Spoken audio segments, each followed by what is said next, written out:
নমস্কার বন্ধুরা, অনেক দিন পর আবার ফিরে এলাম তোমাদের কাছে। একটু অসুবিধা থাকার জন্য আমি ভিডিও আপলোড করতে পারিনি এতদিন, তার জন্য দুঃখিত। বন্ধুরা, তোমরা যারা রায়তা খেতে খুব পছন্দ করো, একবার হলেও বেগুনের এই রায়তাটা বানিয়ে খেতে পারো। বেগুন দিয়ে এরকম দুর্দান্ত স্বাদের রায়তা একবার বানিয়ে তোমরা খেয়ে দেখো, বারবার তোমাদের খেতে ইচ্ছা করবে। আজকের এই রেসিপিটা যদি তোমাদের ভালো লেগে থাকে লাইক করবে, কমেন্ট করবে, শেয়ার করবে, আর অবশ্যই কিন্তু চ্যানেলটাকে সাবস্ক্রাইব করে পাশে থাকবে। চলো দেখে নিই। এই বেগুনের রায়তা করার জন্য আমি এখানে মাঝারি সাইজের 3টে বেগুন নিয়েছি। আমি এখানে মাঝারি সাইজের বেগুন নিয়েছি বলে 3টে নিয়েছি। তোমরা বড় বেগুন নিলে 1টা কিংবা 2টোতেও করতে পারো। বেগুনগুলো আগে থেকে ধুয়ে খুব ভালো করে মুছে নিয়েছিলাম। এবার ছুরির সাইজে বেগুনগুলো আমি গোল গোল করে কেটে নেব।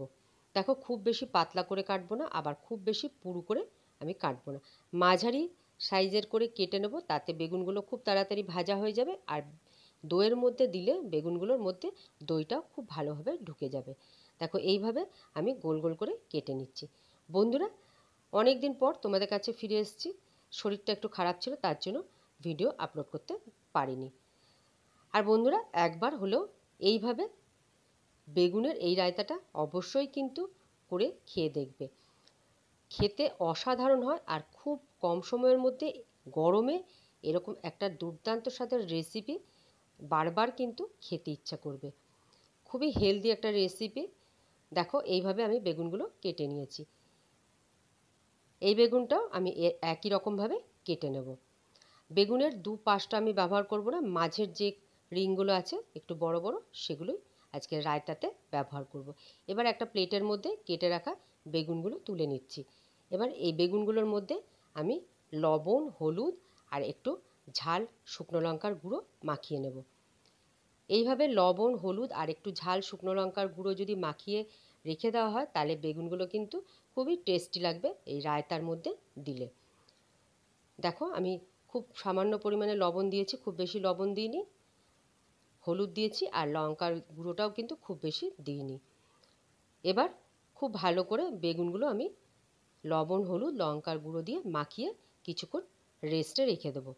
এইভাবে কিছুক্ষণ লবণ, হলুদ আর লঙ্কার গুঁড়ো মাখিয়ে যদি বেগুনগুলো রেস্টে রাখা যায়, তাহলে বেগুনগুলো খুব স্বাদ হবে রায়তাটা করার পর। এবার নিয়ে নিচ্ছি টক দই। আমি এখানে 400 গ্রাম টক দই নিয়েছি। এতটা টক দই আমার লাগবে না। 300 গ্রামের মতন টক দই আমি আজকের রায়তাটাতে ব্যবহার করব। তবে তোমরা চাইলে বেগুনের মাপটাও বেশি নিতে পারো, দইয়ের মাপটাও কিন্তু বেশি করে নিতে পারো। এবার একটা বড় মিক্সিং বোল নিয়ে নিয়েছি, তার মধ্যে টক দইটা আমি নিয়ে নেব। এখান থেকে আমি 300 গ্রাম টক দই নেব। বন্ধুরা, একবার হলেও এই রায়তাটা কিন্তু অবশ্যই করে খেয়ে দেখবে। অনেক রকম রায়তা হয়তো তোমরা করে খেয়েছো, কিন্তু এই রায়তাটা একবার করে খেয়ে দেখো, দুর্দান্ত লাগে খেতে। এর মধ্যে দিয়ে দিলাম রেগুলার যে লবণ আমরা খাই, সেই লবণ দিলাম খুব সামান্য পরিমাণে। আর দিয়ে দিলাম ওই একই চামচের হাফ চামচের মতন বিট লবণ। বিট লবণটা অবশ্যই দেবে, এতে কিন্তু রায়তার টেস্টটা আরও বেশি বেড়ে যাবে। দিয়ে দিচ্ছি ওই একই চামচের 1 চামচ চাট মশলা, আর ওই একই চামচের 1 চামচ দিয়ে দিচ্ছি রোস্টেড জিরে গুঁড়ো। আর দিয়ে দেবো চিলি ফ্লেক্স। ওই একই চামচের মাপে 1 চামচের মতন চিলি ফ্লেক্স দিয়েছি। তোমরা চিলি ফ্লেক্সের বদলে কিন্তু কাঁচা লঙ্কা কুচিও ব্যবহার করতে পারো। আর দিয়ে দিচ্ছি খুব সামান্য পরিমাণে একটু চিনি। এবার হুইস্কার দিয়ে খুব ভালো করে সমস্ত কিছু দইয়ের সাথে ফেটিয়ে নেব। খুব ভালো করে একটু সময় নিয়ে ফেটিয়ে নিতে হবে, তাতে দইয়ের সাথে মশলাগুলো খুব ভালোভাবে মিশে যায়। দেখো, খুব ভালো করে দইয়ের সাথে মশলাগুলো আমি ফেটিয়ে নিয়েছি। এবার এই ফ্যাটানো দইটা এক সাইডে রেখে দেবো। এবার চলে যাব রান্নায়। যে বেগুনগুলো মশলা মাখিয়ে রেখেছি সেগুলো এবার ভেজে নেব। বেগুনগুলো ভাজার জন্য একটা প্যান বসিয়ে দিয়েছিলাম। প্যান করে নিয়ে তাতে দিয়ে দিলাম সাদা তেল। খুব বেশি তেল দেওয়া না দিলেও চলবে। আমি এখানে 3 চামচের মতো সাদা তেল দিয়েছি। তেলটা খুব ভালো করে গরম করে নিয়ে এক এক করে লবণ, হলুদ, শুকনো লঙ্কা মাখানো বেগুনগুলো লাল লাল করে ভেজে নেব। বেগুনগুলো খুব ভালো করে ভাজতে হবে, তাহলেই কিন্তু বেগুনের রায়তার টেস্টটা দারুণ হবে। সমস্ত বেগুনের টুকরোগুলো আমি দিয়ে দিলাম। এইভাবে আমি 2 মিনিটের মতন রেখে দিয়েছি। 2 মিনিট পর আমি এক পিঠ উল্টে দিচ্ছি। দেখো, এক পিঠটা একটু ভাজা ভাজা হয়ে গেছে। এইভাবে উল্টে পাল্টে বেগুনগুলো লাল লাল করে ভেজে নেব। একটু সময় নিয়ে বেগুনগুলো ভাজতে হবে, হালকা আঁচে বেগুনগুলো ভেজে নিতে হবে যেন ভেতর পর্যন্ত খুব ভালোভাবে সেদ্ধ হয়ে যায়। আবারও উল্টে পাল্টে দিচ্ছি, 3-4 বার এভাবে উল্টে পাল্টে বেশ একটু লাল লাল পোড়া পোড়া করে ভেজে নিতে হবে। কেন এটা রায়তার জন্য আমি আর রান্না হবে না, তার জন্য ভাজাতে যে বেগুনটা ভাজবো সেটা খুব ভালোভাবে ভেজে নিতে হবে। দেখো বেগুনগুলো লাল লাল করে ভালো করে ভেজে নিয়েছি। এবার ভেজে রাখা বেগুনগুলো একটা প্লেটের মধ্যে তুলে রেখে দিচ্ছি।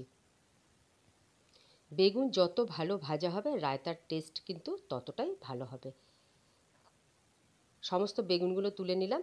এবার একটা তড়কা রেডি করব। ভাজা বেগুনগুলো এক সাইডে রেখে দিলাম। এবার একটা তড়কা রেডি করব, তার জন্য প্যানটা ধুয়ে আবারও বসিয়ে দিলাম। প্যানটা গরম করে নিয়ে তাতে দিয়ে দিলাম 1 চামচ পরিমাণে সাদা তেল। সাদা তেলটা খুব ভালো করে গরম করে নিলাম।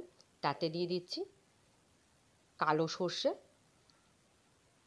আমি এখানে যে চামচ মেপে যে মশলাগুলো দিয়েছি সেই চামচ মেপেই সর্ষেটা দেব। এখানে আমি 1 চামচের মতন কালো সর্ষে দিয়েছি। আমি এখানে রেগুলার যে সর্ষে খাওয়া সেই সর্ষে দিয়েছি, তোমরা চাইলে কিন্তু রাই সর্ষেটা দিতে পারো।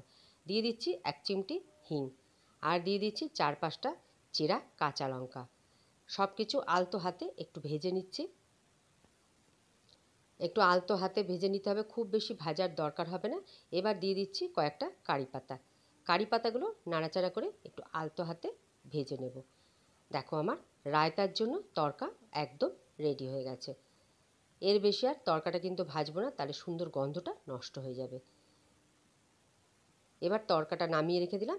এবার চলো রায়তাটা রেডি করে নিই। আরেকবার হুইস্কার দিয়ে দইটা আমি খুব ভালো করে ফেটিয়ে নিচ্ছি। দইটা অনেকক্ষণ রেস্টে ছিল, তার জন্য আরেকবার এভাবে ভালো করে ফেটিয়ে নিলে সব কিছু আবারও ভালোভাবে মিশে যাবে। এবার এই ভেজে রাখা বেগুনগুলো দইয়ের মধ্যে দিয়ে দিচ্ছি। সমস্ত বেগুনগুলো দইয়ের মধ্যে দিয়ে আলতো হাতে একটু নাড়াচাড়া করে দিতে হবে। খুব বেশি তাড়াহুড়ো করে নাড়াচাড়া করলে বেগুনগুলো ভেঙে যাবে, তার জন্য আলতো হাতে এইভাবে বেগুনের মধ্যে দইটা লাগিয়ে দিতে হবে। তাতে একটাও বেগুন ভাঙবে না, পুরো বেগুনের মধ্যে কিন্তু দই খুব ভালোভাবে লেগে যাবে। এই কাজটা একটু সাবধানে করলে ভালো হয়, বেগুন খুবই নরম, ভেঙে গেলে ভালো লাগবে না। দেখো সমস্ত বেগুনগুলো দইয়ের সাথে মিশিয়ে দিলাম। এবার যে তড়কাটা রেডি করেছিলাম সেটা দিয়ে দিলাম দই আর বেগুনের মধ্যে। ব্যাস হয়ে গেল আমার দুর্দান্ত স্বাদের বেগুনের রায়তা। আলতো হাতে আবারও সব কিছু আমি এইভাবে নেড়ে দিচ্ছি। তাতে গোটা রায়তাটার মধ্যে এই যে তড়কাটা খুব ভালোভাবে মিশে যাবে আর খুব সুন্দর একটা স্মেল বের হবে। দেখো আলতো হাতে আমি এইভাবে বেগুনগুলো উল্টে পাল্টে দিয়েছি। বেগুনের রায়তা কিন্তু আমার একদম কমপ্লিট হয়ে গেছে। খুব কম সময়ের মধ্যে দুর্দান্ত একটা রেসিপি। দেখো বেগুনের রায়তা একদম কমপ্লিট। এবার আমি এই বেগুনের রায়তা একটা ছোট্ট প্লেটের মধ্যে বেড়ে নেব। দেখো সমস্ত বেগুনগুলো কিন্তু গোটা থাকবে, ভেঙে গেলে কিন্তু ভালো লাগবে না। সেই বুঝে আলতো হাতে কিন্তু রায়তাটা রেডি করতে হবে। এবার একটা প্লেটের মধ্যে 2 পিস বেগুন আর একটু মশলা মাখানো দই চামচে করে বেড়ে দিলাম। বন্ধুরা বিশ্বাস করো, এই বেগুনের রায়তাটা অসাধারণ খেতে হয়। এই বেগুনের রায়তা থাকলে আর কিন্তু ভাতের সাথে কিচ্ছু লাগবে না। প্লেটের মধ্যে কিছুটা বেগুনের রায়তা সার্ভ করে দিলাম। এবার আমি প্লেটে ভাত বেড়ে নেব, তার মধ্যেও এই দুর্দান্ত স্বাদের বেগুনের রায়তাটা একটু বেড়ে নেব। গরম গরম ভাতের সাথে এরকম একটা রেসিপি যদি থাকে এই গরমকালে, তাহলে কিন্তু দুপুরে আর কিচ্ছু লাগবে না। নিরামিষ দিনে এরকম একটা রেসিপি থাকলে আর কিছু দরকারই হবে না ভাতের পাতে খেতে। ভাতের সাথে নিয়ে নিলাম 2 পিস বেগুন আর একটু দই, মশলা মাখানো দই, আর তার সাথে যে চেরা কাঁচা লঙ্কা। ভাতের সাথে খেতে কিন্তু দুর্দান্ত লাগে। দেখো বন্ধুরা, এবার আমি এই বেগুনের রায়তা দিয়ে গরম গরম ভাত খেতে শুরু করে দিলাম। বিশ্বাস করো একবার হলেও এই বেগুনের রায়তা দিয়ে কিন্তু তোমরা ভাত খেয়ে দেখতে পারো। যারা রায়তা পছন্দ করো বা বেগুন পছন্দ করো তাদের জন্য তো অসাধারণ একটা রেসিপি। আর কিচ্ছু লাগবে না, শুধু এই বেগুনের রায়তা থাকলে জমে যাবে। দেখো লঙ্কাগুলো কিন্তু সেই হয়েছে খেতে। বন্ধুরা একবার হলেও এই বেগুনের রায়তার রেসিপিটা অবশ্যই করে দেখতে পারো। দুপুরবেলায় নিরামিষ দিনে এইরকম একটা রেসিপি থাকলে আর কিছু লাগবে না। আজকের বেগুনের রায়তার রেসিপিটা যদি তোমাদের পছন্দ হয়ে থাকে, ভালো লেগে থাকে, তোমরা অবশ্যই কিন্তু বাড়িতে একবার হলেও ট্রাই করবে। রেসিপিটা যদি ভালো লাগে লাইক করবে, কমেন্ট করবে, তোমরা রান্না করে খেয়ে দেখে কমেন্ট করবে, শেয়ার করবে, অবশ্যই চ্যানেলটাকে সাবস্ক্রাইব করে পাশে থাকবে। পুরো ভিডিওটা দেখার জন্য অসংখ্য ধন্যবাদ। বেল আইকন অল করে দেবে, তাহলে আমার আপলোড করা ভিডিওর নোটিফিকেশন সবার আগে তোমাদের কাছে পৌঁছে যাবে। পুরো ভিডিওটা দেখার জন্য অসংখ্য ধন্যবাদ। ভালো থেকো, এখানে শেষ করছি। নমস্কার।